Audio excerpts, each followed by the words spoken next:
प्रभु या अल्लाह की प्यारी आत्माओं, आज हम बात करेंगे इस्लाम में फैली और फैलती जा रही एक और बुराई की, जो मुस्लिम युवाओं को भी अपनी जद में ले रही है।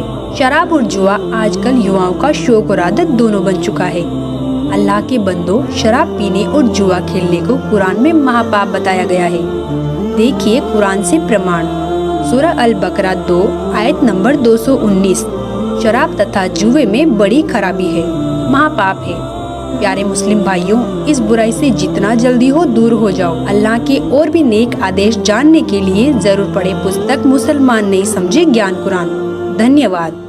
फजाइले अमाल मुसलमानों की एक विशेष पवित्र पुस्तक है, जिसमें इबादत की विधि तथा पूर्ण परमात्मा कबीर साहिब का नाम विशेष रूप से वर्णित है। जैसा कि आप निम्न फजाइले अमाल के ज्यों के त्यों लेख देखेंगे। उनमें फजाइले जिक्र में आयत नंबर 1, 2, 3, 6 तथा 7 में प्रमाण है कि पाक कुरान का ज्ञान उतारने वाला अल्लाह ब्रह्म काल अर्थात शर पुरुष कह रहा है कि तुम कबीर अल्लाह की बड़ाई करो। वह कबीर अल्लाह तमाम पोसीदा और जाहिर चीजों को जानने वाला है और वह कबीर आलिशान रुतबे वाला है। जब फरिश्तों को कबीर अल्लाह की तरफ से कोई हुक्म होता है तो वे खौफ के मारे घबरा जाते हैं। यहाँ तक कि जब उनके दिलों से घबराहट दूर होती है तो एक दूसरे से पूछते हैं कि कबीर परवरदिगार का क्या हुक्म है। ये सब आदेश कबीर अल्लाह की तरफ से हैं, जो बड़े आलिशान रुतबे वाला है। हजूर अक्सर सल्लल्लाहु अलैहि वसल्लम हजरत मोहम्मद का इरशाद कहना है कि कोई बंदा ऐसा नहीं है कि ला इलाहा इल्लल्लाह कहे उसके लिए आसमानों के दरवाजे न खुल जाए, यहाँ तक कि यह कलीमा सीधा अर्श तक पहुँचता है, बशर्ते कि कबीरा गुनाहों से बचाता रहे। 2 कलमों का जिक्र है कि एक तो ला इलाहा इल्लल्लाह है और दूसरा अल्लाहु अकबर अर्थात पूर्ण परमात्मा कबीर भगवान।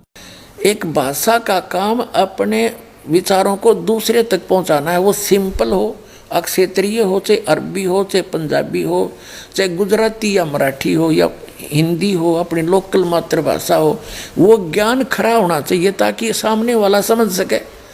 हमारी बुद्धि काम करना बंद कर जाती है क्योंकि हमने ज्ञान नहीं। तो इस ज्ञान से समझ में होगा कि हम किसको के मान बैठे।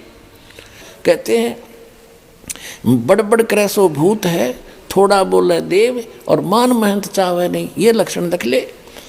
जो अटपट करते हैं ना ज़्यादा, वो तो कहते हैं भूत समझो उनको, तो वो तो मूर्ख बनाना चाहते हैं जनता को। और थोड़ा बोले देव, महापुरुष तो बहुत सीमित बातें करता है, ढंग से बोलता है। और मान महंत चावे नहीं, मान बड़ाई चाहता नहीं। ये साधु के लक्षण। वास्तविक ज्ञान विस्तार के साथ सच्चिदानंद घन ब्रह्म के मुख से उच्चरित वाणी में उस परमात्मा ने स्वयं आकर बोली है वो वाणी, और उसमें वर्णित है वो है तत्व ज्ञान। और वो तत्व ज्ञान किसी तत्वदर्शी संत से जाकर पूछो। यही कुरान शरीफ में लिखा है कि उस अल्लाह अकबर, उस बड़े भगवान की जानकारी किसी बाखबर से पूछ देखो।